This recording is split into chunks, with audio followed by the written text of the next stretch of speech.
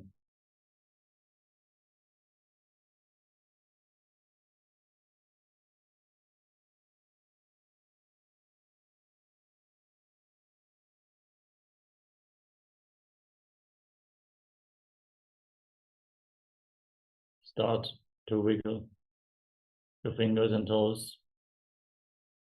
Rotate your wrists and ankles.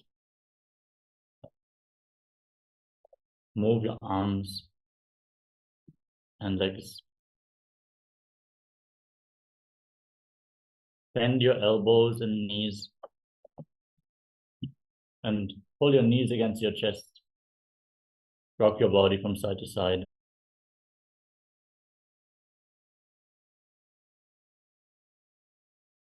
Congratulations, you completed the Pratama Vinyasa Krama, the first 108 asanas of the sequence. Let us now get ready to enter into the next asana of the Dvitiya Vinyasa Krama. Starting up with Yathasana Ishtasana. Sit in a comfortable posture that brings ease to your physical and mental space. Any asana which is comfortable for you is right. Place your hands on top of your knees in Bindu Mudra with index fingers and thumbs together. Visualize Swamiji in your inner space. Breathe in Samana Kumbhaka, inhale and exhale deeply, and in between inhalation and exhalation and inhalation, hold your breath. Feel a flame rising up your spine from your navel and internally chant Om Nithyananda Paramashivoham the Mahavakya in Yathasana Ishtasana.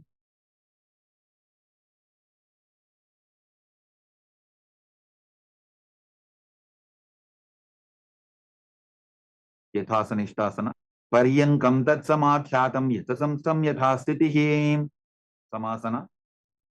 Now in a cross-legged position with your hands on the knees in Bindu Mudra, visualize Swamiji in your inner space and inhale and exhale slowly as possible, as deeply as possible, again and again. Idanim garbhininam yogabhyaso yathalabho sukha prasavalabhaya prochate prapta nepati dandapadnavarad veeravadra samanito asana anisada kuryat sudirghaire cha purakaihi. Uttasana. Now bring your left heel against your perineum and place the right foot on top of the left. Place your hands flat on the respective knees and gaze towards the tip of the nose as you visualize yourself as a sage liberated by the Supreme Pontiff of Hinduism.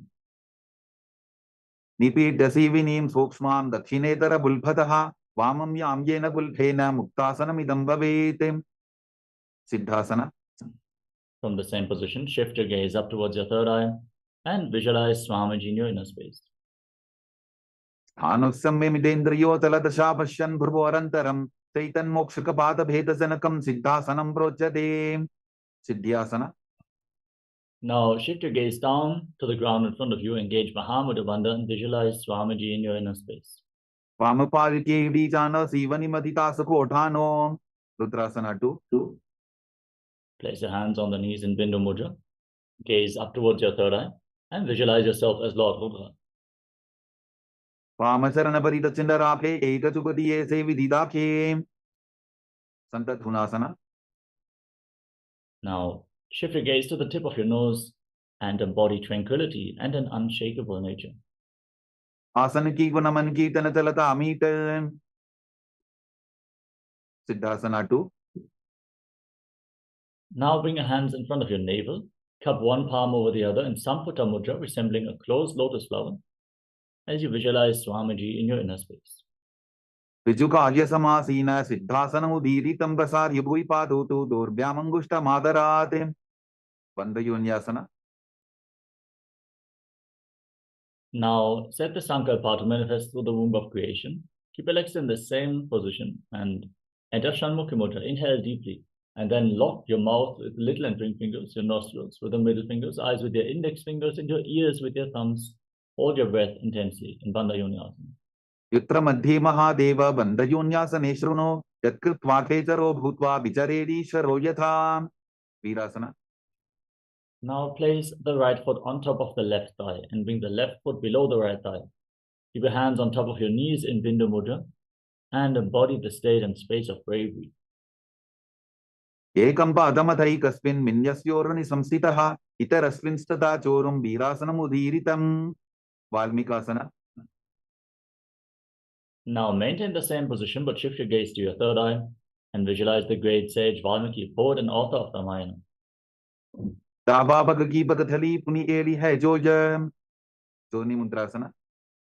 Now place your hands flat on top of your knees. Gaze towards the tip of your nose and visualize Yoni Mandala, the visual representation of Devi Paramashiva Shakti herself.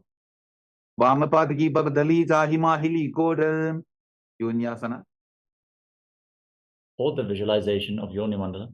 Shift your gaze up towards your third eye in Yoni-asana. Yonyasanam parvatena yokam yoga phaleni lam tatkara phalalan tavat khecharo yavadevahi. Vadrasana 3. Now with the soles of the feet together in front of your body, interlock your fingers around the toes and pull your heels against your perineum. Push your knees to the ground, pull your stomach in and up in Uddiyana Bandha. Gaze towards the tip of your nose as you visualize yourself as Lord Vidavata. Vulphau chavrishanasyadah sivantya parsvayoho kshipet sabve vulpham tata savye dakshapulpham tu dakshine. Aghorasana. Now gaze up towards your third eye and curl your tongue back and push it upwards in Kichari Mudra. Close your left nostril with your right index finger and keep the left hand on the respective knee. Inhale through the right nostril, then close both nostrils. Hold your breath. Then exhale through the left nostril. Again, inhale through the left, hold your breath, exhale through the right, like this. Invert the breathing flow again and again. In Abhyantara Kumbhaka, as you visualize yourself as an Agori, in Agorasana. Purvakaho Vishrika Jogi Vahi Vidhi Joki Jesogi Kaneri Pavasana. Now slightly extend your feet away from the body. Keep your toes together, separate your heels as in Gvali Pavasana. Then lean forward and down and place your elbows on the heels. Rest your chin on your hands and gaze to your nose. Pull your stomach in and up in Uddiyana Bandha. Exhale all the way and hold your breath in the exhale state in Rechaka Kumbhaka. And visualize yourself as a female elephant drinking water. Vali Pava Asana Kakyo hai jaise Yahu Medane Vidite se. Parasana. Now scoop your hands below the feet, interlock your fingers, and lift your legs up. As you gaze to the nose, visualize Swamiji in your inner space. Tator Dhamreta Yet Payum Vridhanishvasa Samyutam Gopi Chandasana. Now free your arms, interlock your fingers around the toes from above, and pull your feet against your chest. Rest your chin on the toes, gaze towards the tip of your nose, and embody the state and space of a king in Gopi Chandasana. Purava Vidipataka Angutha Kantuku Parashim. Udarasana. Now again, scoop your hands below the feet and interlock your fingers around the toes from below. Pull your feet against your chest, rest your chin on your hands, gaze to the nose, and visualize your body free from any defects. Tovo Bhagavali Sambhutane Ubaya Hastakari Urda Hitane. Vishishtasana. Now lift your legs up even higher in front of your face with interlocked fingers in front of your forehead. Visualize yourself excelling in everything in Vishishtasana. Do Bhagavali Jodi Sambhutakare. Ujasana. Now, one by one, lift your legs up over top of your respective shoulders. Bend your arms up and hold onto your neck with your hands as you visualize yourself as a cobra in Buddhasana. शिरासनं त विज्ञेयं कक्षासनम् अतः परं ग्रीवासनं त परमं भुजासनम् इहोच्यते कल्याणासना. Now, with your legs over top of the respective shoulders, bend your arms down, bring your hands behind your back, and try to interlock your fingers as you gaze to the tip of the nose. Visualize yourself as a beautiful, auspicious goddess. दो हाथ बकम नीचाने तिनको बोड़ा नीचे ठाने. संकटासना. Now, place the top of the left foot on the mat and sit on the left heel. Stick the right knee over top. Hands on opposite knees. Gaze forward in Vaishnavi Mudra. Not focusing on any external happenings, just focus on your inner space. Visualize yourself as an elegant swan as you breathe in Ujjayi Pranayama. Make an ocean-like sound with your mouth as you contract your throat and inhale through nose and mouth at the same time. Then close your mouth, exhale through your nose, keeping your throat engaged. वामपादं चितेर्मूलं सन्न्यसधर्नीतले पाददण्डेन जाम्येन वेष्टयेत् वामपादतम्. धेनुकासना.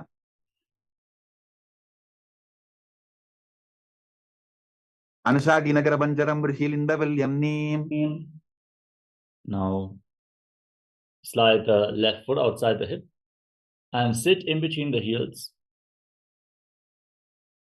Place your hands on top of the knees and pull your stomach in and up in Uddiyana Bandha as you visualize a cow in your inner space.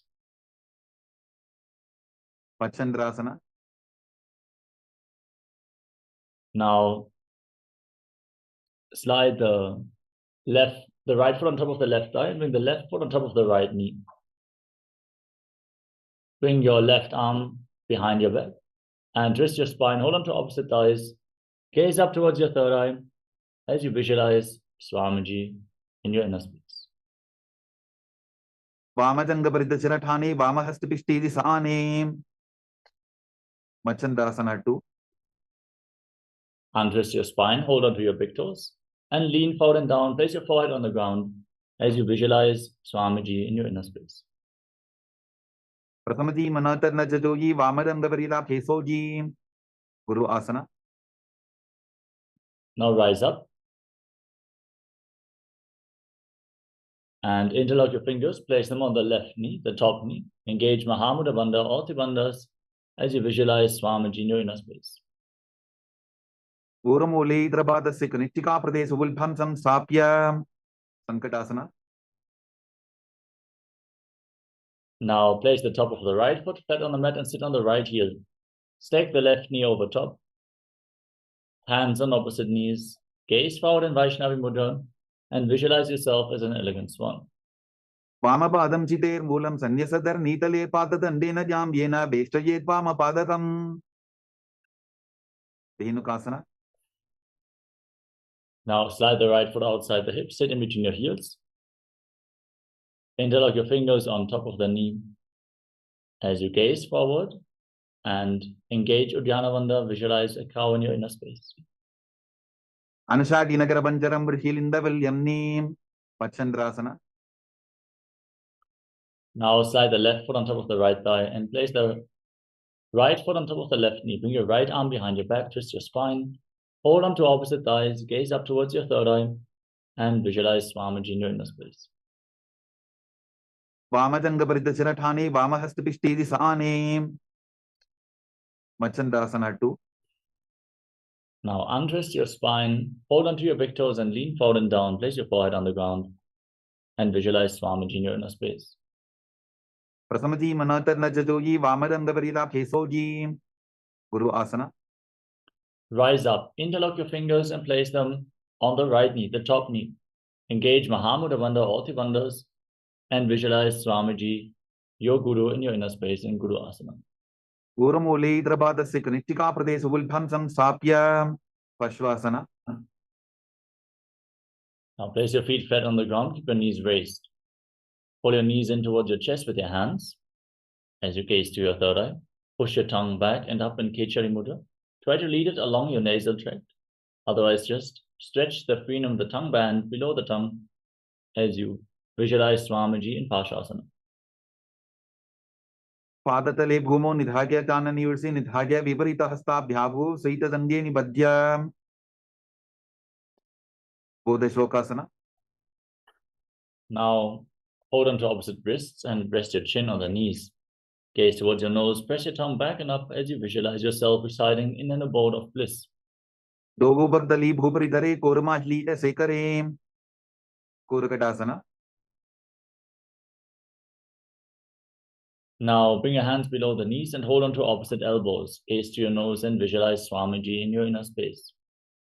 दो हाथ पग बाहर लियावे गोड़ा नीचे ले ठहरावे मतियासना. Now, cross the right ankle over the left. Keep the toes pointing up. Gaze to your nose as you visualize the great sage and Maharishi Sumati in Sumati Asana. मूलद्वारी धरती बरिठाने डावा पग परित चबधाने दंडासना. Now, extend your legs out in front. Interlock your fingers and raise your arms up over top of your head. Engage all the bandhas. Gaze to the nose. Push the tongue back and up and visualize Swamiji in Dandasana. इदानीं गर्भिणीनां योगाभ्यासो यथालघु सुखप्रसवला भाग्य प्रोच्यते प्राप्त नेपथीम् आरंभासना. Now lean forward and down and hold onto your big toes in Prana Mudra. Bring your head towards your knees as you inhale through one nostril and exhale through the other alternatingly. In Nadi Shodhana, visualize Swamiji in your inner space. दोगो पग मिलिवा पसारी पगा का अंगूठा पकड़ी लीला टकोड़ा लगावे विदोकासना. Now, slightly separate your feet and raise your knees. Scoop your hands below the shins and hold onto the soles of the feet from the outside as you bring your head down in between the heels. Gaze to your third eye and visualize Swamiji in your inner space. प्रथम बेसी दो पाव पसारी कछ पूर्त को कुरडो डारे चालन धरी पवासना. Now, join the heels together. Rest your chin on the heels with your hands below the shins. Gaze to the nose and visualize Swamiji in your inner space. दो एड़ी मैली के नीचे हाथ पसारी ऊर्ध्व पश्चिमतानासना. Now extend the legs out in front. Rise up and then lift one leg behind the neck. Lean forward and down and hold onto the front foot with both hands as you visualize Swamiji in your inner space and breathe in. Pratyahara Pranayama. Focus on how the prana is flowing upwards through your body, from the soles of the feet to the regenerative organs, the navel, the heart, the throat, the uvula, the center of the eyebrows, the top of the forehead, all the way to the Brahmaranda, the crown of your head. Feel the prana surging upwards in Urdhva Paschimottanasana. पश्चिमतानवत् संस्थितिं कृत्वा एकं पादं ग्रीवायां धृत्वा तिष्ठेत् अनन्तासना. With the leg behind your neck, lean backwards. Extend the other leg forward. Hold onto the foot behind your head with the opposite hand. As you gaze to the nose and visualize you are infinite, endless, eternal, Ananta in Anantasana. उत्तानशयनी एकैकम्पायी ग्रीवायां विन्यस्य इतरहस्तेन पावाग्रं गृहीत्वा अंकुशासना. Now, roll onto the side of the hand which is holding onto the foot behind your head. Gaze to the tip of the nose and feel in complete control in Ankushasana. उत्तानशयित एकैकं पादं ग्रीवायां कुर्वन् इतरहस्तं कर्णमूले स्थापयेत् दृशासना. Now lay on your back and pull your knees against your chest and circle your legs with your arms and rock your body from side to side. Breathe calmly and feel the prana flowing upwards from the soles of the feet to the crown of your head as you visualize Swamiji in your inner space. उत्तानशयनं जानुनी हृदये वष्टम्भा गङ्गासहित ऊरूनि करद्वये वद्वा सव्यापसव्यं लोडयेत् दृशासनं भवति ऊर्ध्वपश्चिमतानासना. Now lift the other leg up behind your neck and lean forward and down. Hold on to the front foot with both hands. Repeat Urdhva Paschimottanasana on the other side. पश्चिमतानवत् संस्थितिं कृत्वा एकं पादं ग्रीवायां धृत्वा तिष्ठेत् अनन्तासना. Now lean back, keeping the leg behind your neck. Hold on to the foot behind your head with the opposite hand as you extend the other leg forward straight. Gaze to the nose and visualize you are infinite, endless, eternal, Ananta in Anantasana. उत्तानशयनी एकैकम्पायी ग्रीवायां विन्यस्य इतरहस्तेन पावाग्रं गृहीत्वा कुशासना. Now roll onto the side. Keep holding onto the foot behind your head. Gaze to your nose and feel in complete control. उत्तानशयित एकैकं पादं ग्रीवायां कुर्वन् इतरहस्तं कर्णमूले स्थापयेत्. योगनिद्रासना. Now lay on your back and one by one lift your feet up behind your neck. You cannot bring the legs behind your neck. You can bring them over your shoulder or cross them in front of your body and pull them towards your chest. Just try to open your hips as much as possible as you gaze to the tip of the nose and visualize Swamiji in your inner space in Yoga Nidrasana. पादाभ्यां वेष्टये कंठं हस्ताभ्यां पृष्ठबन्धनं तन्मध्ये शयनं कुर्यात् योगनिद्रा सुखप्रदा. आत्मारामासना. Now keep your legs over top of your shoulders and bend your arms up. Interlock your fingers around your neck as you gaze to the tip of the nose and visualize Lord Vishnu blessing you from within. Atmaram आसनपदं सूढोसो way. कोचिकासना. Now lay down on your back and extend your arms out to the side. Pull your knees in towards your chest and keep the soles of the feet facing up towards the sky. Gaze to your third eye and visualize Swamiji in your inner space. दो हाथ सीधा सा करें, तिनसो ube Sapa करें. जठर परिवृत्ति. Now, as you lay in this position, drop one knee to the side and extend the opposite leg straight down. Visualize Swamiji as you then bend both knees to the side. Extend your legs to the side, hold on to the toes, and turn your head in the opposite direction away from the feet. Then pull your knees back up towards your chest. Drop the other leg to the side, extend the opposite leg straight down. Bend both knees to the side. Extend your legs to the side, hold onto the toes and gaze away from the feet in Jatara Parivritti. परिवृत्ति कुक्षि भागे त्रिदाहि परिकीर्तितः बद्धपूर्णं सुप्तपूर्णं ऊर्ध्वपूर्णं अथापि च. द्वंद्व पीठासना. Now lay down on your back and keep the soles of your feet flat, the knees raised. Hold onto your ankles and push your hips up high. Lock your throat, lock your perineum. Hold your breath intensely for a long time in Mocha Kumbhaka as you visualize yourself as sturdy as a bridge in Dviparapitam. प्रतिक्रियायुतं द्वन्द्वपीठ सर्वबलप्रदं गर्भिणीनां दुर्बलानां इति कार्गी जगादनून्. पर्यङ्कासना. Now bring your hands up over top of the respective shoulders. Place your palms on the ground, fingers pointing towards your feet. Raise your entire body off the ground as you push yourself up into a bridge position. Breathe calmly through your nose, deep the prana along your spine, and visualize yourself as sturdy as stone furniture. उत्तानशयनमस्ततलाभ्यां भूमिं अष्टभ्यां पादतलाभ्यां भूमिं धृत्वा. शोत्तानासना. Now lay down on your back. Pull your knees up towards your chest and place your hands on the respective shoulders.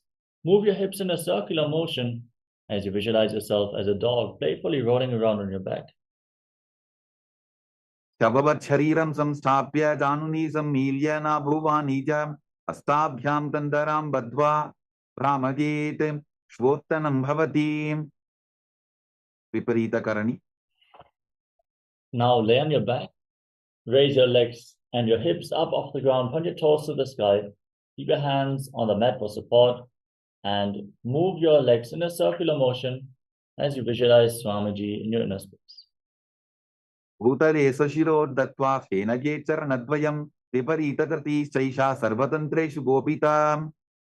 विपरीतकरणी. Now stop the movement of your legs. Hold your legs up, point the toes up to the sky and visualize Swamiji. करणी विपरीताख्या सर्वाधिव्याधिनाशिनी नित्यम अभ्यास युक्तस्य जाडराब्धि विवर्धनी Langalasana. Now drop your feet down over top of your head, touch your toes to the mat, and interlock your hands behind your back as you visualize yourself as a plow. Narakasane sthitva nasika pradeshe bhumobada prishte stapya hastadvayam sammilya lambi kuryat griva pradeshena bhumim karshayet Langalasanam bhavati Shaita Paschimottanasana. Now hold onto the foot over top of your head. Keep your feet on the ground and visualize Paramashiva in your inner space. So this is one of the 84 asanas revealed directly by Lord Paramashiva himself. Tanam Shayitvat Kurvita Shaita Paschimottanakam Supta Konasana. Now separate your feet over top of your head and keep your hips above the shoulder level for support, for balance, as you visualize Swamiji in your inner space. Parivritti Kukshi Bhage Tradahi Parikirtitaha Vaddakonam Suptakonam Urdhakoramadhapicha Chakrasana. Now join your feet back together. Hold onto your ankles and roll onto your back. Keep your arms and legs straight and visualize yourself as a chakra, a wheel in Chakrasana. Shavasanasadho Pado Kuryan Mastakatasparo Yutramena Tata Shigrame Tat Sarvasya Sadhanam Supta Prasarita Padangushtasana. As you lay on your back, extend your legs up vertically and hold onto your big toes in Prana Mudra. Then separate your legs wide to the side as you visualize Swamiji in your inner space. Breathe in Ujjayi Pranayama. Make an ocean-like sound from your mouth as you engage your throat on in and exhalation. Uttanapadam Kravancham cha Marichimbira Bhadrakam Nataradandriko Nancha Suptambushta Prasaranem Suptapadangushtasana. Now join your feet back together over top of your body. Hold onto the big toes, keep your arms and legs straight and visualize Swamiji in your inner space. Uttanapadam Kravancham cha Marichimbira Bhadrakam Nataradandriko Nancha Suptambushta Prasaranem Matsyasana. Now cross your legs into Padmasana and bring your knees to the ground. Hold onto opposite elbows over top of your head as you gaze to your nose and visualize Matsya, the fish avatar of Lord Vishnu. Gupta Padmasanam Krutva Uttanashay Nancharit Purpara Abhyam Shiro Beshtya Matsyasanam Tu Rogaham Parasharamasana. Now place the back of the right hand on top of the left palm over top of your head. Gaze to the nose and visualize Lord Rama in your inner space in Parasharamasana.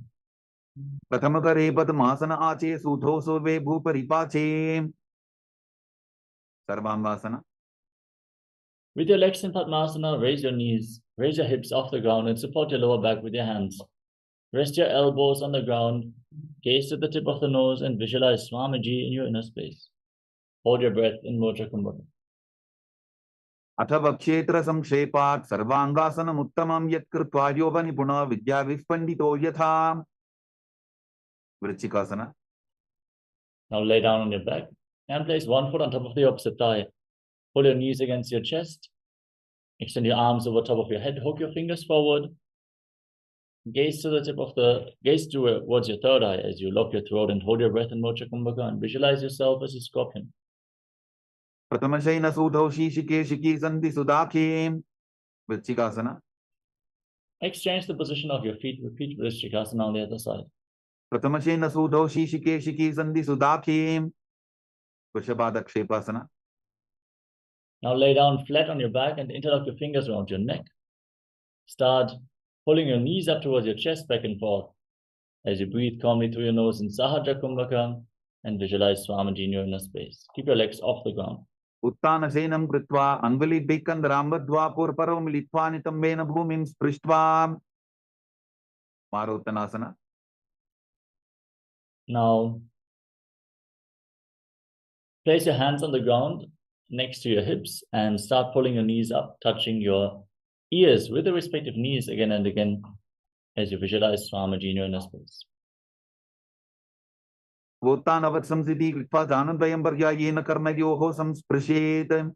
Vrikasana. Now, as you lay on your back, place your feet flat, raise your knees, and then stand up and lay back down again and again, visualizing yourself as a wolf in Vrikasana. उत्तानशीनं कृत्वा पादतलाभ्यां भूमिं धृत्वा उत्तिष्ठेत्. वृकासनं भवति. लोटासना. From a squatting position, now roll backwards again and again as you visualize Swamiji in your inner space. Finally, lay prone on your stomach with the hands at the side of the shoulders. उत्तानशयनं पादौ शिर उल्लङ्घ्य भूमौ स्थापयित्वा निब्जं भूयादिनिब्जं शयनं. Sarathasana. Now lay down on your stomach, keep the hands at the side of the shoulders, contract your lips and make a whistling sound like a flute on the inhalation through your mouth. Visualize yourself as a chariot, carrying warriors into a battle down on a chariot back. निब्जं शयनं कृत्वा नाभिं भूमौ निधाय स्तम्भद्धस्ताभ्यां भूमिं वष्टभ्य ओष्ठौ निमील्य वेणुवत्सं कृत्य तिष्ठेत्. सरठासनं भवति. देहल्युल्लङ्घनासना. Now push your body up into a plank position and alternate jumping your feet in between the hands back and forth as you visualize yourself transcend body and mind. हस्तद्वयं बद्ध्वा तन्मध्यस्तन्नद्वयम् उड्डानैव बहिरानीय अतनजेत्. देहल्युल्लङ्घनं भवति. जात्यासना. Now, from a standing position, lean forward and down and place your palms on the mat. Walk around on hands and feet as you visualize yourself as a wise 60-year-old elephant. अथ जात्यासनं वक्षे येन चातिस्परो भवेत्. हस्तान्द्रिभूमौ च गमनम् आगमनं ततः. Now rise up. Stand in Arimandi, heels together, toes pointing outwards and knees bent. Raise your arms to the shoulder level and rotate your arms around your body as you move your head in all directions in Lolitika Karana.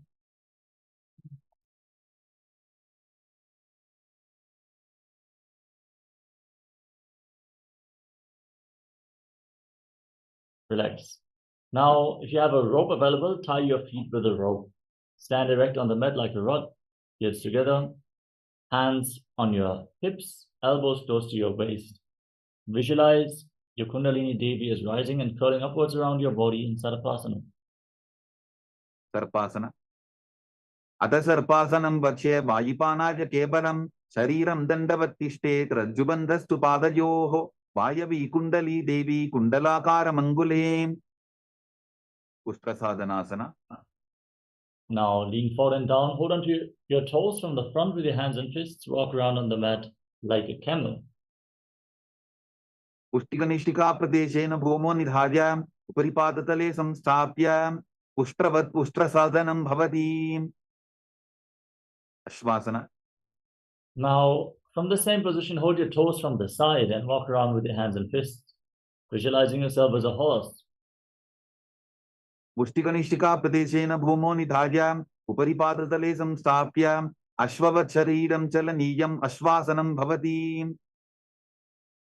कपोतनिटकासना. Now, interlock your fingers behind your back as you keep your heels together, toes apart.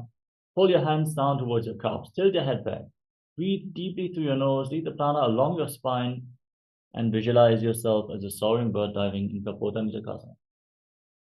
पादतले भूमौ निधाय पृष्ठभागेन हस्तौ जङ्घापर्यन्तं नीत्वा कपोतनिटकं भवति. Next up is the Talapushpa Pudam Karana. Now stand in Arimandi, heels together, toes pointing outwards, knees bent, join your hands and Namaskara Mudra in front of your heart center. Then bow down to one side, raise up the respective heel, open up your palms on both sides again and again. Visualize yourself holding a bouquet of flowers and offering it to Paramashivoham.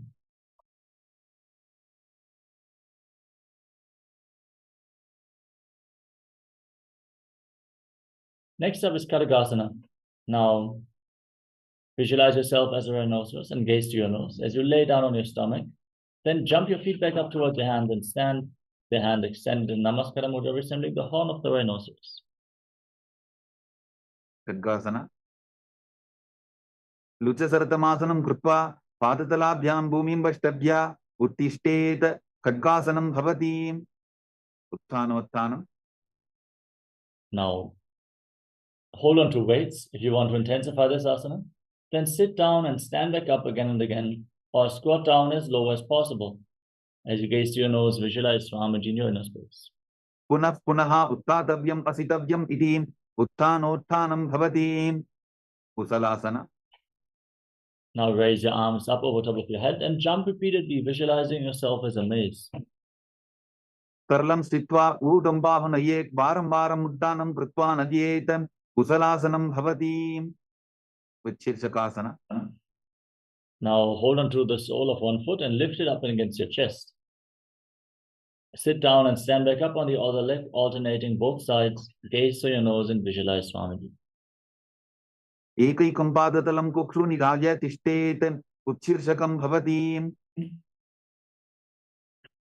Next up is the Parshvadranukarana. Now keep the toes of the right foot pointing outwards and lift the left knee against your chest. Encircle the raised knee with the respective arm and the hand in a fist, the other hand on the inner thigh.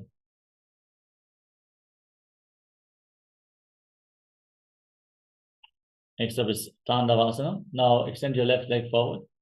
Then extend your arms, sit down and stand back up. Visualize yourself fiercely dancing as Lord Shiva. ताण्डवासन. एकेन पादेन स्थातव्यं ताण्डवासनं भवति. ब्राह्मणासन. Now lift the left leg towards the inner opposite thigh. Keep your hands relaxed at the side of the knees and visualize Lord Brahma is blessing you from within. ब्राह्मणासनमावक्ष्य यत्कृत्वा ब्राह्मणो भवेत् एकपादमरो दत्वा तिष्ठेत् दण्डाभृतर्भुवि. गर्वासन 3. Now lift the left foot over and around the right knee. Tuck the toes behind the calf. Bring your left arm below the right. Join your hands in Namaskara Mudra and visualize yourself as Lord Garuda. उत्थानकूर्मपीठं च संवत्कारुणमेव च पातादिनं गोमुखं च भारद्वासं त्रिविक्रमम्. एकपादासन. Now place the left foot on the right thigh and keep your hands at the side of your knees as you visualize Swamiji in your inner space. दक्षाङ्घ्रिम्बामपादस्य जङ्घोपरि निधायित. ध्रुवासन. Now hold on to the big toe of the left foot, Prana Mudra, and extend the leg out to the side as you rotate quickly on the standing leg, visualizing yourself as the North Pole star. एकेन हस्तेन दण्डरूपस्य एकस्य पादस्य भ्रं धृत्वा इतरपादतलं भूमौ निधाय त्वरया भ्रमणं कर्तव्यं. ध्रुवासनं भवति. त्रिविक्रमासन.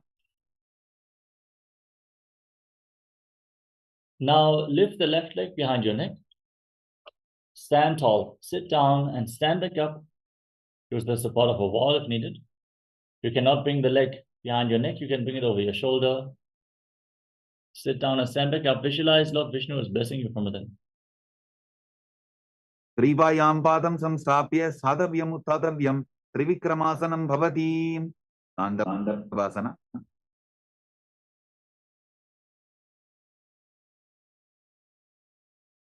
Next up is Parshvadranukarana on the other side.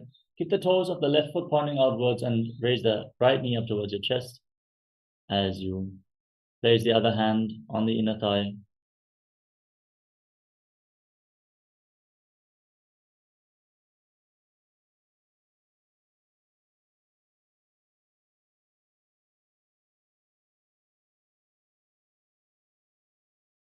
Now repeat Tandavasana on the other side. Extend your arms and the right leg forward. Sit down and stand back up. Visualize yourself dancing as Lord Shiva. एकेन पादेन स्थातव्यं ताण्डवासनं भवति. ब्राह्मणासन. Now lift the right foot towards the inner opposite thigh. Keep the hands at the side of the knees. Visualize Lord Brahma is blessing you from within. ब्राह्मणासनमावक्ष्य यत्कृत्वा ब्राह्मणो भवेत् एकपादमरो दत्वा तिष्ठेत् दण्डाभृतर्भुवि. गर्वासन 3. Now bring the right leg over and around the left knee. Tuck the toes behind the calf and bring the right arm below the left and join your hands in Namaskara Mudra as you visualize yourself as Lord Garuda. उत्तानकूर्मपीठं च संहत्कारुडमेव च वातायनं गोमुखं च भारद्वाजं त्रिविक्रमम् एकपादासना. Now place the right foot on top of the left thigh and keep your hands at the side of the knee as you visualize Swamiji in your inner space.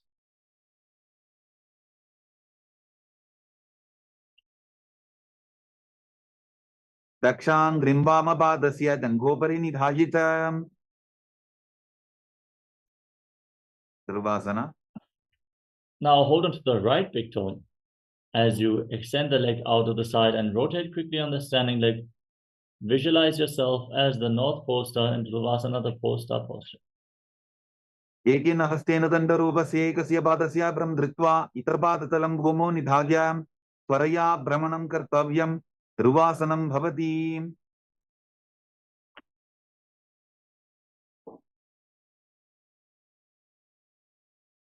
त्रिविक्रमासना. Now lift the right leg up behind your neck. Stand tall, sit down and stand back up. Perform the 3 steps of Lord Vishnu as you visualize Lord Vishnu in your inner space. त्रिवायां पादं संस्थाप्य साधव्यम् उत्थातव्यं त्रिविक्रमासनं भवति.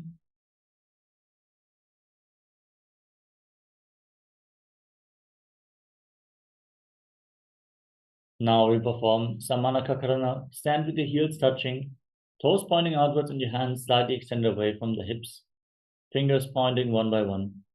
Breathe calmly and deeply as we relax from this intense sequence of asanas and get ready for the final 100 asanas of this sequence. Quickly grab some water and return back to your yoga mat immediately. We are going to continue in just a few moments.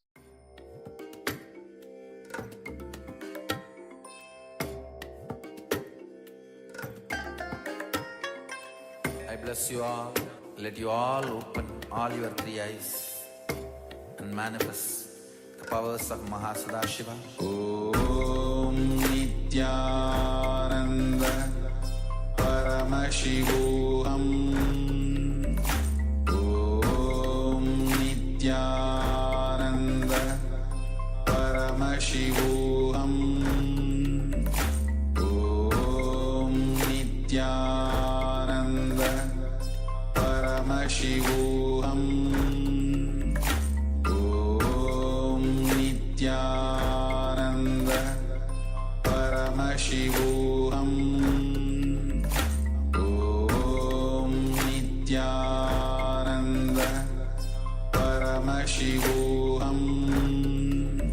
Om Nithyananda Paramashivoham.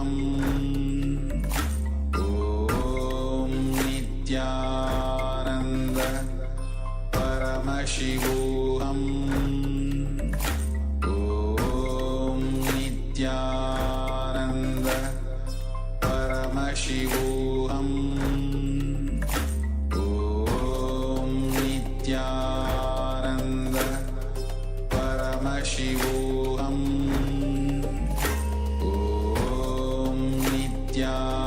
Om Nithyananda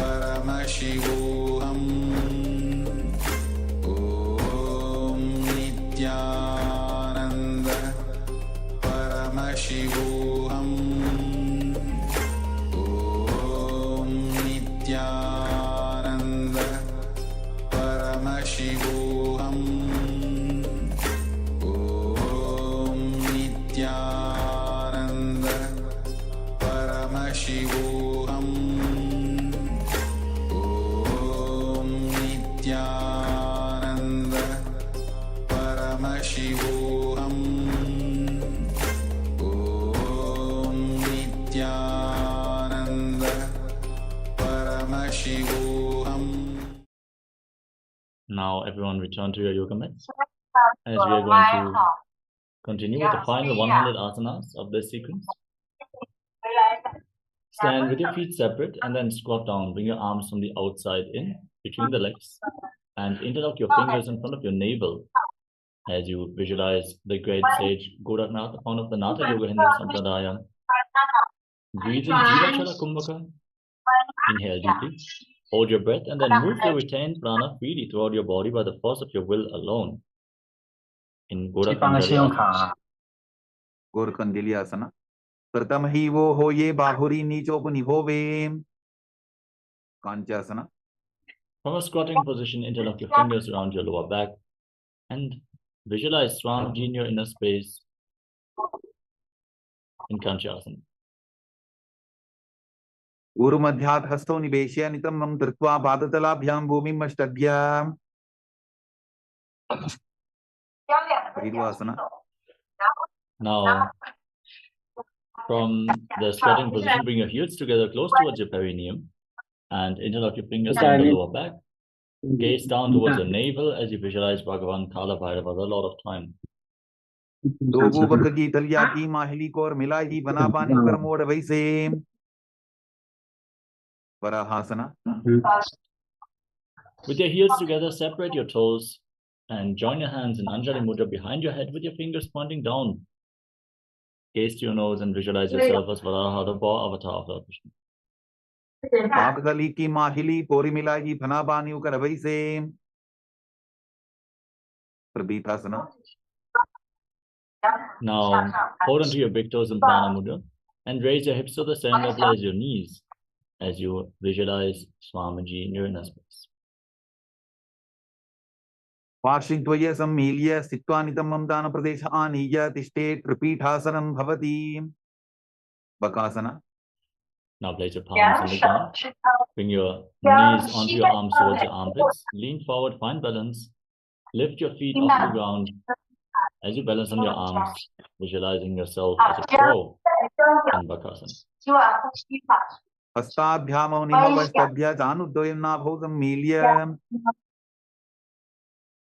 Sushtanga Kapaliyasana. Now place your head on the ground. Form a triangle between your head and your hands in another inverted posture. Raise your hips above the shoulders and then cross your legs into Padmasana as you gaze to the tip of the nose and visualize Swamiji in your inner space. Asana Povana Kabara Athohoyi. Uttasana. Now come to a kneeling position. Sit in between your heels with your toes touching behind your back. Keep your hands on the respective knees, gaze towards the tip of the nose and visualize you are sitting in the secret seat with Paramashiva and Guru. Dano Gorantare Pado Kritva Pado the Gopati. Vrikshasana. Now place your hands on the ground and raise your hips up high. Then kick your legs up and rise them up over top of your body. Enter into a handstand. So lean against the wall for support if needed. As you visualize yourself as a tree with deep roots growing into the ground in Vrikshasana. Tattachakrakshalanaya Vrikshasana Visheshakan Janan Indriyata Dadhya Punabhedan Samadhyasetem. Shibhuasana. From the handstand, gaze towards your third eye and visualize Teja's shining light is flowing towards your third eye, rejuvenating your body. Dogu Babachodi Mahi Kulkamilaye. Matyasana 2. Now, come to a plank position and lower your chest down towards the ground and push it back up again and again. Visualize yourself as a fish. Nityam Shenam Kurparo Pasha Bhavaya Murta Pritya Hastatalabhyam Bhumim Vastabhya Varam Varam Uddanam Kuryata Mathyasanam Bhavati. Sarpasana 2. Now lay down on your stomach, keep your hands on the hips and move your head and chest from side to side as you visualize and move your body like a snake. Digyam Shenam Kritva Hastonitamam Samstapya Padoti Ki Kritya Sammilayan Purasasantavyam Sarpasanam Bhavati. Nidalambanasana. Now place your elbows on the ground in front of you. Bring your hands into Padma Mudra, the Lotus Mudra, as you rest your chin on your hands. Feel self-supported and completely independent. Karabhyam Bangasam Kritva Tishtet Kurpara Yasudi Mukhamunnaman Uchchayi Niralambana Masanam Niralambana Yogi Syan Niralambana Masanam Niralambanata dhyanam niralambanamasanam. Chakrasana. Now place your palms on the ground in front of you, bend your knees, straighten your arms and bring your feet and your upper back close together as you visualize yourself as an umbrella protecting your guru from the sun rays. Ardhyasanau stitva astadaladhyam bhumimashtarjya unnajati chakrasanam bhavati. Vidrasana. Now place the top of your feet flat on the mat and sit on your heels. Extend your arms out in front, cup your palms, place them on the mat and bring your forehead on the ground as well. Gaze to your nose and visualize yourself as Vajra, the weapon of Indra, resembling your indestructibility. Idani garbininam yogabhyaso yathalahu sudaprasavalavaya pruchate prapta nepati dandapatta bharadvaja virabhadra samanito asana anisada pudya sudirghaire cha purapayihi. Veshasana. Now raise your hips up high. Keep your hands on the ground and alternate striking the mat with your hands as you visualize yourself as powerful as a ram. Udasana samsito ekam bahum bhomo talajyete veshasanam bhavati. Ajasana. Now, with your hands on the ground, raise your hips, kick your legs up, and then lower your face down slowly towards the ground as you visualize yourself as unborn, existing for all eternity. Udasana samsito bhadate mantrale kitya vastakena bhumin sprashyete. Dhanantarasana. Now come to a kneeling position. Pull your feet towards your perineum and then place your hands on the respective knees. Gaze towards the tip of the nose and breathe in Ujjayi Pranayama. Make an ocean-like sound from the mouth as you keep your throat engaged and visualize Swamiji in your inner space. Purava vidhi parihatabhi kakasicho phana charamodi pataki anguli agrimer lagave. Namotanam.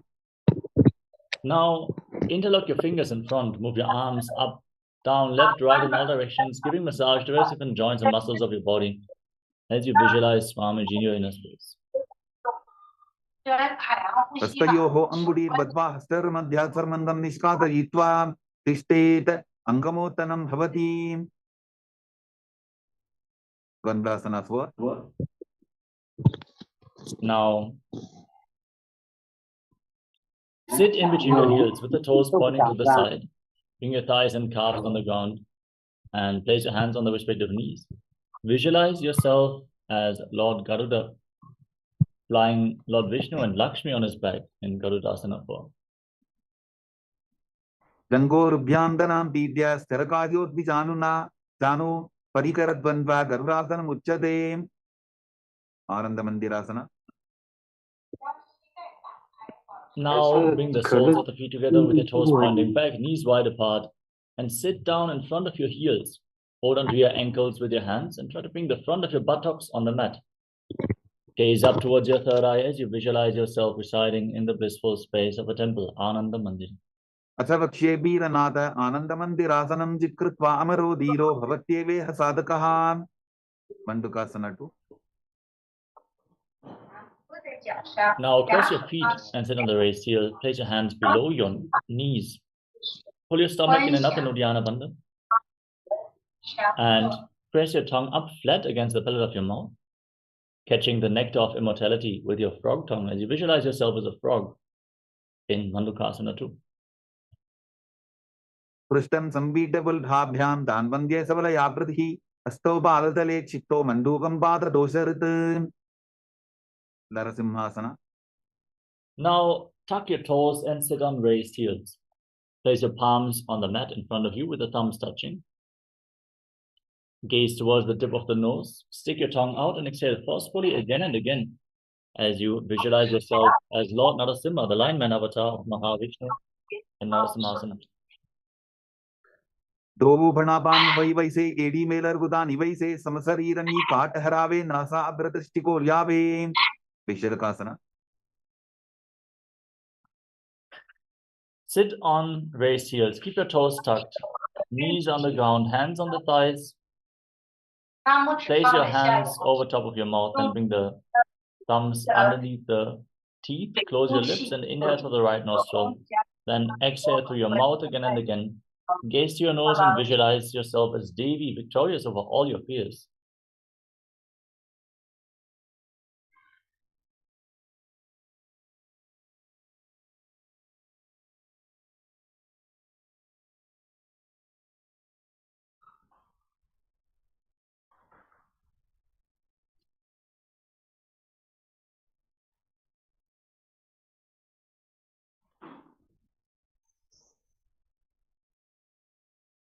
Tobupakambiyedi Jagi Goda Panovanapani Hoyi.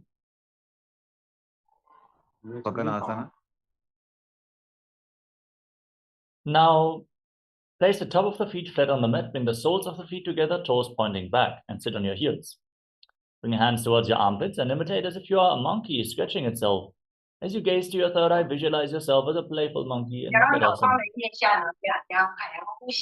Togu Bagdari Sumut Ane, the Nikivishti Bumi Paritane, Mulatvar, Etiam Pariave, Muda Hat Ucha Taharave, Vajrasangarasana.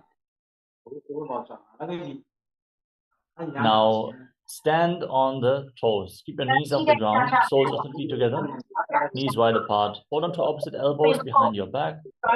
Gaze to your nose and embody diamond-like strength for you and your Sangha, your spiritual community. Pratama Pranabani Hoi Vaise, Dobu Eriuda Nivise, Gora Uba Rake Dira, Adeva Yabasade Dira. Janasana. Now, cross your feet, bring your knees on the ground and sit on your heels. Place your hands on the mat next to your body and gaze towards the tip of the nose. Engage Uddiyana and Moolavandha as you visualize perfect health beyond any and all physical or mental ailments in Kanjanasana. Kanjanasana Vache, Yatva Susti Robhave, Prishte Padatvayam Badva, Stobhumo Pradarajet, Urmasana. From the same position, place your hands on the respective knees. Make your upper back and neck stiff like the shell of a turtle as you gaze to your nose and visualize yourself as a turtle with a stable body and mind to live for hundreds of years. Ulpo Severshanas Yadho, Vikramena Samahito, Tricika Yeshiro, Grivam, Kurmasana Mitiritam, Yokasana. Now maintain the same position, but shift the gaze to the tip of the nose. Relax your upper back and neck and visualize Swamiji in your inner space. Gutam Diemyaval Babhyam, Vikramena Samahitaha, Yogasanam Bhavedeta Didi over Vidovituhu, Vidovasana. Now stand on your knees and cross your feet behind your back. Keep your toes near opposite knees and hold onto your calves with your hands. Gaze towards your third eye as you visualize a space of eternal oneness, Advaita, with Swamiji, your Guru. Goda Vamo Bohoji, Goda Arara Chetoji, Dachipad ki Pani Rahave, Pano Vamo Goda Rigilave, Ustrasana 2. Now place the top of the feet on the mat. Hold onto your heels. Push your hips forward as you lean back as far as you can. Visualize yourself as a camel in Ustrasana 2. Merudandaglanti Dadya, Sandivada Shupumar, Kapoto Ustrasana, Bhyasa, Kudyanmita Hitasana, Titiyasana. Now lean back further. Place your elbows and the back of your head on the ground. Gaze towards the nose as you visualize yourself as a lotus blooming. Tobu Edi Sambudare, Sole Molatvari, the Ridhare, Hana Pani over Hoye Baise, Bahuri Pishti Shikare, do I say Viradasana. Now bring your back onto the ground and rise back up again and again. You can use the support of your hands if needed, as you visualize the healing and liberation of all causal, subtle forms of your body in Vidatasana. Ganga Prishti Bhumani Dadya, Zango Tarjoho, Urnisam Stapya, Prishtivam Samvaram Varam Sprashite, Kapotasana. Now lean back as far as you can. Bring your hands over top of the shoulders, bring your forearms on the ground, and hold on to your feet as you bring your head in between the heels. Visualize yourself as a beautiful dove in Kapotasana. Veru Dandagvanti Radya, Sambipada Shipuman, तपोतो अष्टासनाभ्यासः कुर्यान्वित हितासनः वरासना. Now rise back up and stand on your knees. Tuck your toes behind your back. Keep the heels off the ground and hold on to opposite elbows. Gaze towards the tip of the nose. Internally chant the Mahavakya Om Nithyananda Paramashivoham. As this is a boon-fulfilling posture, receive your boon from Paramashiva. जानुनी भूमौ संस्थाप्य हस्ताभ्यां बाहु परस्परं धृत्वा सरलं तिष्ठेत् वारासनं भवति. Varahasana 2. Now, sit down on the raised heels. Keep your toes tucked. Extend your arms out in front. Place them on the mat and bring your head down on top of your hands. Visualize yourself as Varaha, the boar avatar of Lord Vishnu in Varahasana 2. सूर्यं चन्द्रं वेदनानि आसनानि निकच्यन्ते पूर्वपरो भूमौ स्थापयित्वा जानुभ्याम् अवनिममिष्टभ्य हस्तो मस्तके संस्थाप्य पाशिं नितम्बे संस्थाप्य तिष्ठेत् वराहासनं भवति. Dasana. With your forearms on the ground, get ready for another inverted posture. Elbows shoulder width apart, interlock your fingers and place your head on the ground. Raise your hips, straighten your legs, walk your feet forward, and then lift your feet off the mat. Extend them up, straight into a headstand. Gaze to your nose and breathe calmly in Sahajra Kumbhaka as you visualize yourself as a lopped tree. अथो मन्दासनं वक्षे सर्वेषां प्राणिनां स्वं ऊर्ध्वमार्गेपदे दत्त्वा धारयेन्मारुतं सिद्धिः. Andhasana. Gently lower your legs down. Come to a kneeling position. With your knees separate, lean forward and down, hold onto your head and bring your head in between the knees. Your elbows outside the legs. Gaze towards the tip of the nose as you inhale through your nose and exhale through your mouth again and again. Visualize Swamiji in your inner space in Andhasana. ततमवदली समटहरावे कोरमाहिली उभे मिदावे अनापानी Booker होई बैसे डोबु एरी उदानी बैसे. विपरीत चलमासना. Now lay down on your stomach and extend your arms over top of your head. Lift your arms, your chest, your legs off the ground and hold, visualizing yourself as a locust. कलभासन भेदाश्च नटभेरुंड नामके वेंडभेरुंड सहिते शीर्षदंडासनं तथा. Now place your hands at the side of your hips and place your forehead on the ground. Lift your legs up without raising your chest off the mat. Visualize yourself as a skull representing the mind with purified thoughts and the strong will to attain enlightenment in Kapalasana, the skull posture.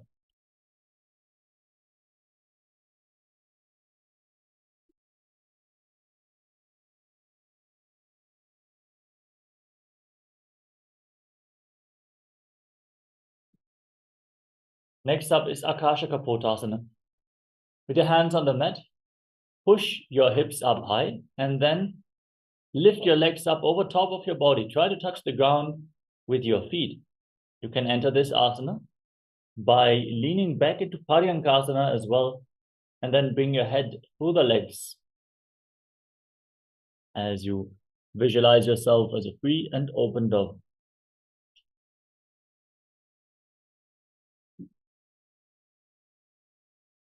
आकाशकपोटासन.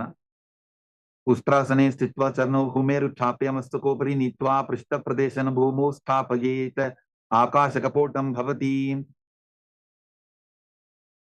चटवासना.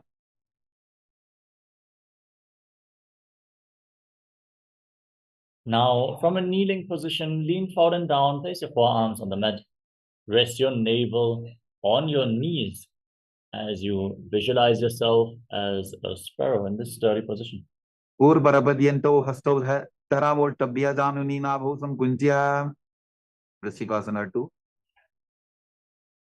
With your forearms on the ground, now raise your hips, straighten your legs, walk your feet forward, and then kick your legs off the ground.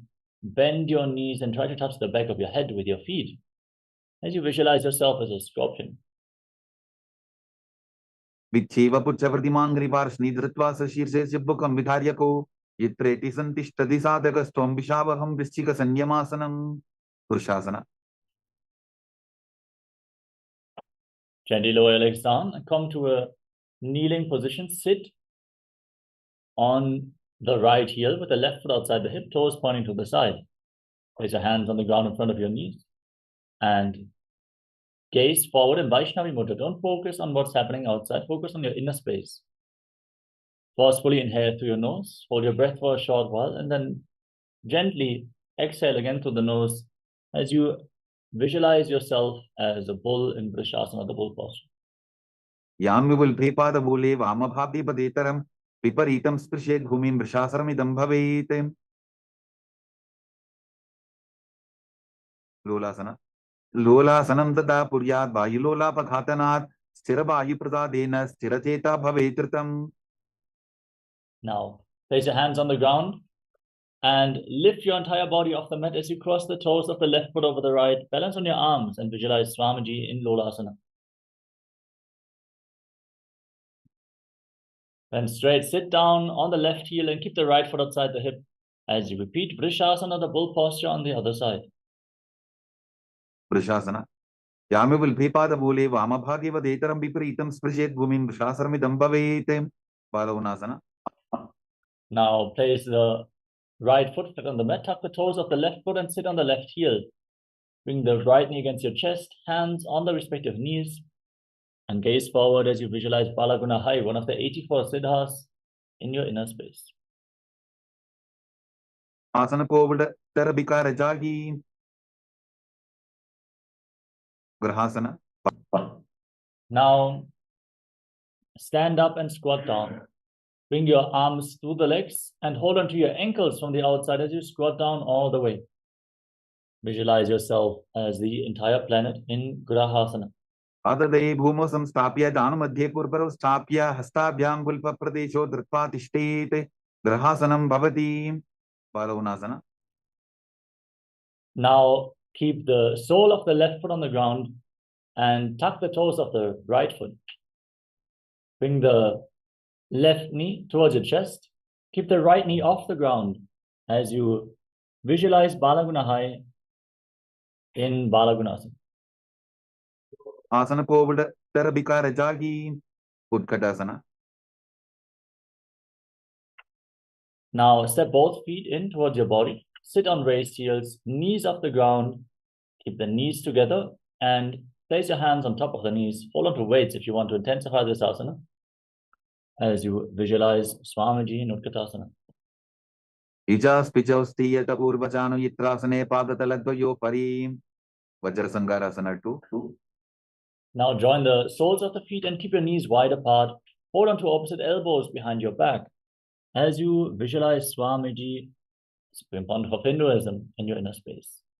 Pratamapanapani hoye jaise dobu eti udani vaise goda ubha raketiya adevaya pasare dhiram. Anilasana. Now place your palms on the ground in front of your body. Step your heels onto the back of your hands. Keep your arms straight as you squat down all the way. Gaze to your nose and visualize you're able to live off of air alone in Anilasana. Do hata bhumi parithane kahuni jadina bhilagane thana do aise vidhi kare pishti hate ilyan ki paridhare. Padukasana. Now bring the back of your hands on the mat and step your feet onto your palms. Wrap your hands around the feet like shoes and walk around on the mat. Visualize that you're wearing padukas and you're walking all across India. Astutarayo ho padatale krutva tishtet gachet padukasanam bhavati. Kukkutoddhanasana.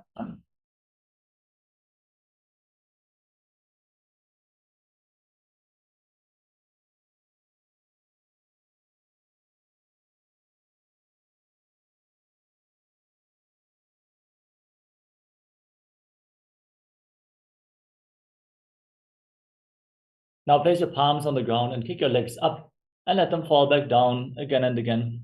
Visualize yourself as a rooster. Hastatale bhumau vritva padatale churdamuddanam krutva bhumau patete. Viparitam nrityasana. Now kick your legs up into a handstand and dance around on two hands as you feel yourself become free of all inhibitions in Viparita Nidhyasana. Astudalabhyam bhumim vashtabhya urdhvapadagre kurvan. Astudalabhyam nartanam kartavyam viparitam nrityam bhavati. Kunjarasana. Now separate your feet and place one hand on the mat. Place the other hand on the respective ear. Feel the grounding effect of this posture As you visualize Swamiji in your inner space, breathe calmly through your nose and Sahadra Kumbhaka.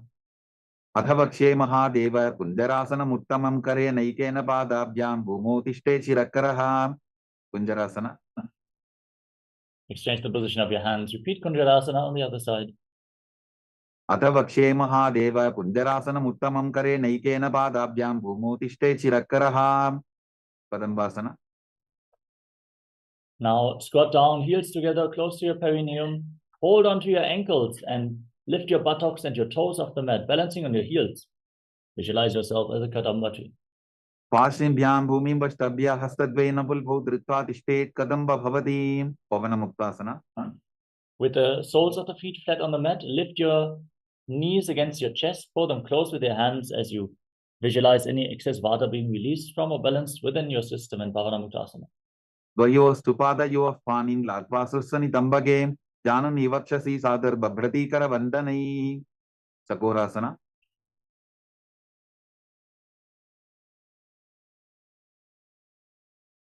Now lift one leg up behind your neck and keep your hands on the ground next to your body. Keep the other leg extended as you lift your entire body off the ground with your arms. Gaze up and visualize yourself as a powerful source of energy. पूर्वतानं तदृष्पादपीठं भद्रासनं तथा चकोरक्रौन्तशलभभुजङ्गमपि वृश्चिकं धनुरासन 2. Now hold on to the big toes in Prana Mudra. Keep the right leg extended as you lift the left foot towards your ear. Pull the elbow as if you're pulling a bowstring back. Take aim. Visualize yourself as a bow in Dhanurasana 2. पादाङ्गुष्ठौ तु पाणिभ्यां गृहीत्वा श्रवणावधि अष्टावक्रासन. Now lift the left leg over top of your shoulder and hook the right foot on top of the left. Extend your legs out to the side as you lean forward. Find balance. Lift your body off the ground and visualize yourself as a flying crane. पासिष्ठमदकौन्दिन्यम् ऊर्ध्वकुकुटमेव च अष्टावक्रमथोत्थानं मयूरं सेतुबन्धनं प्राणासन. Now place the left foot flat, right foot on top of the left thigh. Bring the left shoulder underneath the raised knee and push the right knee to the ground. Gaze to your third eye and visualize you're immortal, able to exist solely on prana. एतत् प्रभेदं वक्ष्यामि करोति यस्य चामरः एकपादमुरो बद्ध्वा स्कन्धेऽन्यपादरक्षणं पार्श्वमत्स्येन्द्रासन. Now bring the right foot outside the left hip. Step the left foot over top of the right knee. Bring the right elbow outside the raised knee. The hand below to interlock your fingers behind your back. Twist your spine intensely. Keep your back straight. Gaze up and visualize Sage Matsenanata, the master of Hatha Yoga. पार्श्वाभ्यां दृष्टते यास्तु पार्श्वमत्स्येन्द्रमुत्तमं चकोरासन. Now lift the other leg behind your neck. Extend the opposite leg forward. Keep your hands on the ground. Lift your entire body off the mat as you gaze to your third eye and visualize yourself as a powerful source of energy. पूर्वतानं तदृष्पादपीठं भद्रासनं तथा चकोरक्रौन्तशलभभुजङ्गमपि वृश्चिकं धनुरासन 2. Now hold on to the big toes once more. Pull the right foot towards your ear, visualizing yourself as a bow in Dhanurasana 2. पादाङ्गुष्ठौ तु पाणिभ्यां गृहीत्वा श्रवणावधि अष्टावक्रासन. Now lift the right leg over your shoulder, hook the left foot over top of the right foot, extend your legs out to the side as you balance on your arms, visualizing yourself as a flying crane in Ashtavakrasana. पासिष्ठमदकौन्दिन्यम् ऊर्ध्वकुकुटमेव च अष्टावक्रमथोत्थानं मयूरं सेतुबन्धनं प्राणासन. With the right foot on the mat, place the left foot on the right thigh. Bring your right shoulder underneath the raised knee and push the left knee to the ground.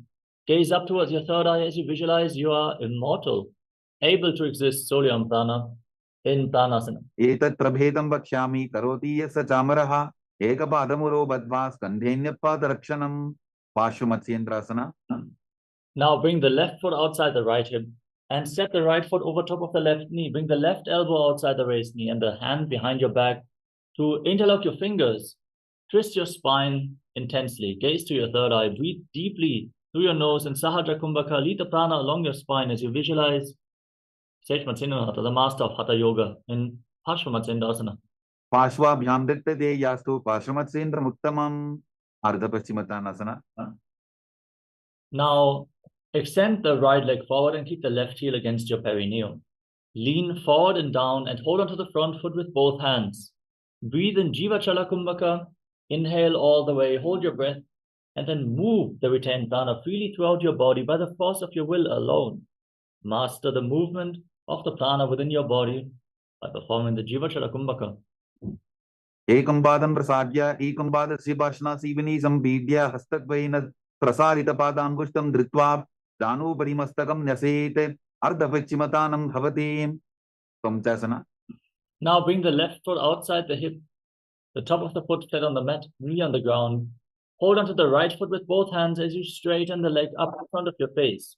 Try to keep the knee extended and visualize yourself as a crane, Krauncha and Kraunchasana. उत्तानपादं क्रौञ्चं च मरीचिं वीरभद्रकं नटराजं त्रिकोणं च सप्ताङ्गुष्ठप्रसारणे अर्धपश्चिमतानासना. Now exchange the position of your legs. Bring the right heel against your perineum and lean forward and down, holding onto the left foot. Visualize Swamiji in your inner space as you move your prana throughout your body by the force of your will. एकं पादं प्रसाद्य एकं पादस्य भाषणासीवनी सम्पीड्य हस्तद्वयेन प्रसारितपादाङ्गुष्ठं धृत्वा जानुभरिमस्तकं न्यसेत् अर्धपश्चिमतानं भवति त्वं. Now bring the right foot outside the hip, top of the foot on the mat, knee on the ground. Hold onto the left foot and extend it forward and up as vertical as possible. Visualize yourself as a crane in Kraunchasana. उत्तानपादं क्रौञ्चं च मरीचिं वीरभद्रकं नटराजं त्रिकोणं च सप्ताङ्गुष्ठप्रसारणे स्वस्तिकासना. Now come to a cross-legged position. Bring your feet in between the thighs and calves. You can pull your feet in between the legs with your hands. Then place your hands on the respective knees. Gaze towards the tip of your nose. And embody peace, well-being, good fortune, and prosperity. Visualize a swastika in swastikasana, still breathing in Jivachala Kumbhaka. Move the retained prana throughout your body. जानूर्वोरन्तरे सम्यक् कृत्वा पादतले गुहे यजुकाय समासीन स्वस्तिकं तत् प्रचक्षते गोरक्षासना. Maintain the same position, but cover your heels with your hands, palms facing down. Lock your throat in Jalandhara Bandha and gaze towards the tip of the nose as you visualize the great sage Goraknathan, founder of the Natha Yoga Hindu Sampradaya. जानूर्वोरन्तरे पादौ उत्तानौ व्यक्तसंस्थितौ कुल्फौ छाछाद्य हस्ताभ्याम् उत्तानाभ्यां प्रयत्ततः Pavasana 2. Now place the right foot on top of the left thigh and the left heel against your perineum. Gaze towards your third eye. Visualize Swamiji in your inner space. Meditate on Arihanta, the avatar, as you lock your lips with little and ring fingers, your nostrils with your middle fingers, your eyes with your index fingers, and your ears with your thumbs. Hold your breath intensely in Shanmukhi Mudra in Bhagasana 2. वामपार्श्वभुजं संस्थाप्य दक्षिणं ग्रीवाम च गणे योगासना 2. Relax. Now place your feet on top of opposite knees. Bring your hands on the ground next to your body with the palms facing up. Keep your mouth in the shape of the beak of a crow and inhale through your lips, exhale through your nose in Kakachancha Kumbhaka. Gaze towards the tip of your nose and visualize Swamiji in Yogasana 2. उत्तानौ चरणौ कृत्वा संस्थाप्योपरि जानुनोः आसनोपरि संस्थाप्य चोत्तानं करयुग्मकम् ऊर्ध्वकुक्कुटासना. Now rotate your hands at the side of your body. Place your palms on the mat and lift your entire body off the ground with your legs in Padmasana.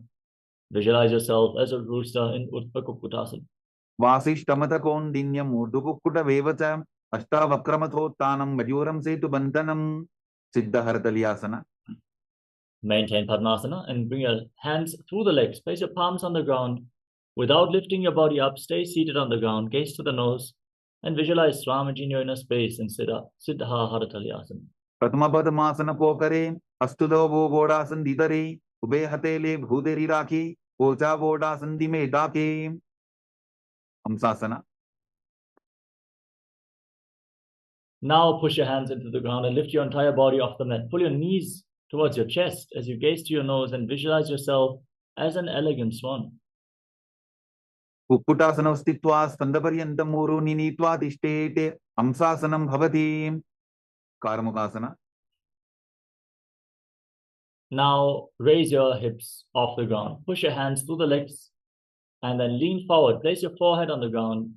Interlock your fingers behind your back in Parasha Mudra as you visualize yourself as Pinaka, Lord Shiva's bow in Karmakasana.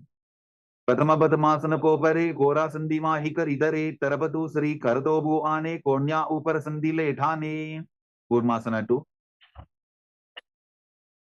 Now come to the front of your yoga mat, sit in Padmasana, bring your hands through your legs and hold on to your shoulders with the respective hands. Balance in this position as you visualize yourself as a turtle having a stable body and mind to live for hundreds of years in the turtle posture. By जंग प्रत सिनपामा दाई जंग परिवा by याबा ग्रंथि भेदासना. Maintain the same position but lock your chin to the chest. Gaze to the nose and breathe deeply through your lips. Exhale through your nose. Feel the granthis, the knots in your energy channels along your spine, preventing the flow of the Kundalini Shakti being cut by this asana, Granthi Bhedasana. अथ भक्षे नीलकंठ ग्रंथि भेदासनं शुभं ज्ञात्वा रुद्रो भवे क्षिप्रं सूक्ष्मवायु निषेवनात्. उत्तान Kurmasana. Now roll onto your back. Keep holding onto your shoulders. Gaze to the tip of the nose and embody a turtle laying on its back in Uttana Kurmasana. Kukkutasana बंधस्तं कराभ्यांतरकंधरं पीठं कूर्मवदुत्तानं एतदुत्तान पूर्मकं. पांगु कुक्कुटासना. Now kick yourself back up. Sit in Padmasana. Bring your hands through your legs. Place one palm on the ground and hold its wrist with the opposite hand. Lift your entire body off the ground. Balance on one arm as you visualize yourself as a rooster. कुक्कुटासने स्थित्वा एकेन हस्तेन अन्यस्य मणिबन्धं धृत्वा. पांगु कुक्कुटासना. Now exchange the position of your hands. Place the other palm on the mat. Lift your entire body off the ground as you visualize yourself as a rooster. कुक्कुटासने स्थित्वा एकेन हस्तेन अन्यस्य मणिबन्धं धृत्वा. रुद्रासना. Now sit in Padmasana. Place your elbows down on your toes. Interlock your fingers. Rest your chin on the hands with your thumbs against your throat. Visualize you have gone beyond all greed and covetous. Janor वोरंतरे पारु उत्तानो व्यक्त संस्थितो गुल्फौ छाछाद्य हस्ताभ्याम उत्तानाभ्याम प्रयत्ततः. Padmasana 3. Now place your palms flat on the knees. Gaze to the tip of the nose and engage. All Tribandhas. Place your hands on top of each other in front of your body. Rest your hands in your lap and visualize Swamiji in Padmasana. उत्तानो चरणो विधाय विधिवत शक्ति स्थितो योगिरात्. Padmasana 4. Now place your hands flat on the knees. Gaze to the nose and visualize Paramashiva in your inner space. 25 heads, 50 hands, 75 eyes in Padmasana 4. एतत् पद्मासनं कुर्यात् प्राणवायु प्रसिद्धये शुभासनं सदा ध्यायेत् पुरजित्वा पुनः पुनः. कार्मुकासना 2. Now keep the left hand on the respective knee and keep the right hand in Prana Mudra, holding on to opposite big toe. Hold the elbow back as if you're pulling a bowstring. Move the big toe round and round. Then repeat the movement on the other side as well, visualizing yourself as Pinaka, Lord Shiva's bow. अधान्यासनमा भक्ष्ये योगपूरक रक्षणात् कृत्वा पद्मासनं पाद अंगुष्ठतंगयोस्थितं. कार्मुकासना 3. Bring your feet in close towards your body as you sit in Padmasana. Cross your arms behind your back and hold on to the respective big toes in Prana Mudra. Engage Mahamudra Bandha, all three bandhas. Gaze to the nose and visualize yourself as Lord Shiva's bow. कार्मुकासनमाक्षित्य उदरे पूरयेत् सुखं तदवायुर्वसो याति कालेन सूक्ष्मवायुना. दृढासना. Maintain this posture. Lift your head. Gaze up towards your third eye and visualize yourself as the power of Paramashiva's third eye. पूर्वभ्यामुपरि स्थाप्य पादयुग्मं प्रयत्ततः दक्षिणं सव्यदेशे च सव्यं दक्षिणदेशके. Makarasana. Now, from the same position, roll onto your back. Keep your arms crossed behind. Hold onto the big toes if you can. And then bring your knees to the ground. Gaze to the tip of the nose. Visualize yourself as a snake as you breathe calmly through your nose in Sahajra Kumbhaka. प्रथम पद्मासन कोठाने दोबू हाथ पाछाने आने पाद अंगूठा पुकरे आनी सोबई कहन्या पुल्या पानी. कंदुकासना. Free your arms and legs and pull your knees up towards your chest. And circle your knees with your arms. Bring your chin to the knees and squeeze your body into a ball in Kandukasana. Vetrasane stitva hastapadan nishkoshya urdhvam dajyet prishtaramshena bhumim potayet Kandukasanam bhavati. Urdhva.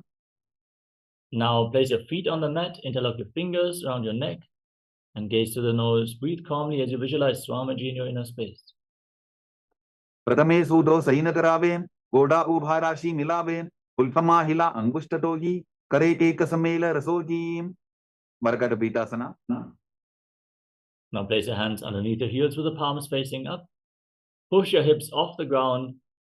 Lock your throat. Hold your breath in Mudra Kumbhaka as you visualize yourself as a powerful alpha ape in Margata Pitasana. Uttana Shenam Padatale, Uttana Hastayo Hosta Pajeta, Uttana Shikipitakasana. Now support your lower back with your hands. Rest your elbows on the ground. And then extend your legs. Point the toes. Bear your entire body weight on your elbows as you visualize Swamiji in Uttana Shikipitakasana. Jangho Rubalahi Naschet, Uttana Shikipitakam, Apramatta Prakurvita, Bhukte Prabhitendriyaha. Narakasana. Now pick your legs up. Rest your hands on the mat for support. And visualize yourself blissfully traversing through Naraka Loka unscathed in Narakasana. Griva Pantena Bhumim Vishtambha Pada Pratvayamurdham Uttrajet, Narapasanam Bhavati. Triyan Naukasana. Now bring your hands to the lower back. Straighten your legs and lower them down, engaging your core intensely as you visualize yourself as a boat crossing the ocean of samsara in Tiryan Naukasana. Naukavat Stitvat Urdham Pada Vratvayan Dajet, Tiryan Naukasanam Bhavati. Vedasana. Place your hands back on the ground. Keep your legs straight, up, straight and sturdy like a flagpole as you visualize yourself as the Kailas of Lake respected across all nations in Dvajasana. Tirijan Naukavate, Viva Prishtapur Parihi Bhumim Vashtabhya, Mastakalakshena Padagradvayamurdhanajet, Dvajasanam Bhavati. Vrittasana. Now lay down flat on your back. Keep your hands at the side of the body, palms facing up.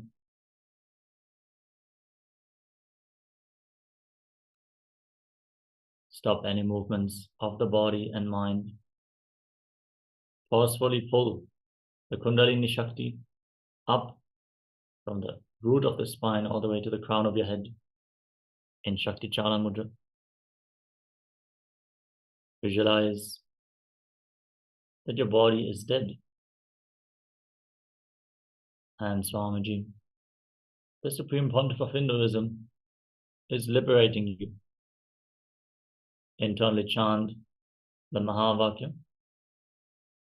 Om. Om Nithyananda Paramashivoham. Om Nithyananda Paramashivoham. Om Nithyananda Paramashivoham. Om Nithyananda Paramashivoham. Om Nithyananda Paramashivoham. Om Nithyananda Paramashivoham. Om Nithyananda Paramashivoham.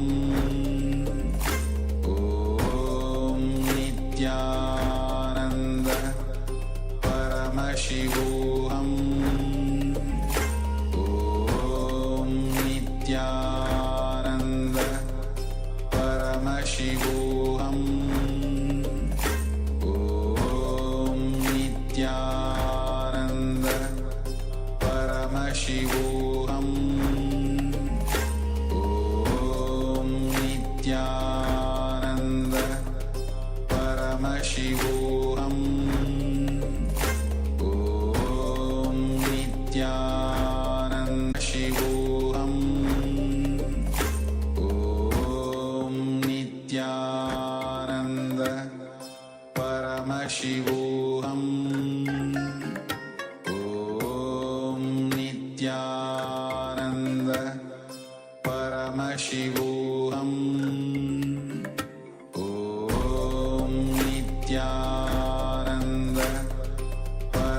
Paramashivoham Om Nithyananda Paramashivoham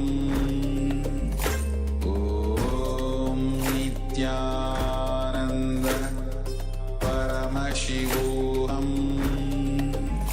Om Nithyananda Paramashivoham Om Nithyananda Paramashivoham Om Nithyananda Paramashivoham Om Nithyananda Paramashivoham Om Nithyananda Paramashivoham Om Nithyananda Paramashivoham Om Nithyananda Paramashivoham Om Nithyananda Paramashivoham Om Nithyananda Paramashivoham Om Nithyananda Paramashivoham Om Nithyananda Paramashivoham Om Nithyananda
Yes, sorry for the technical glitch.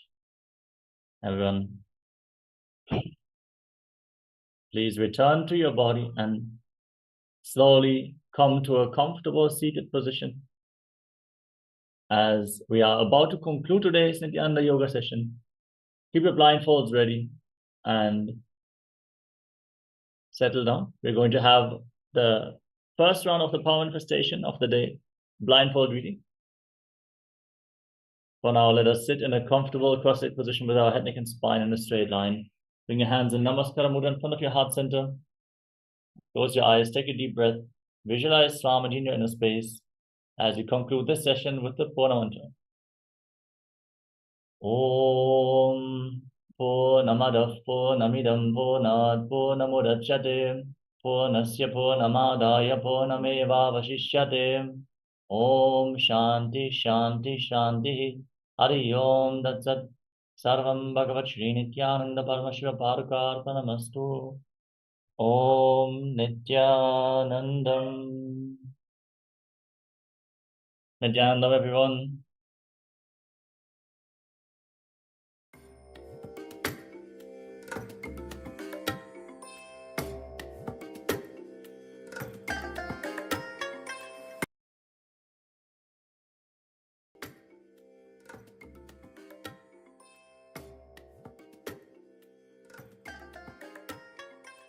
I bless you all. Let you all open all your three eyes and manifest the powers of Mahasudashiva. Om Nithyananda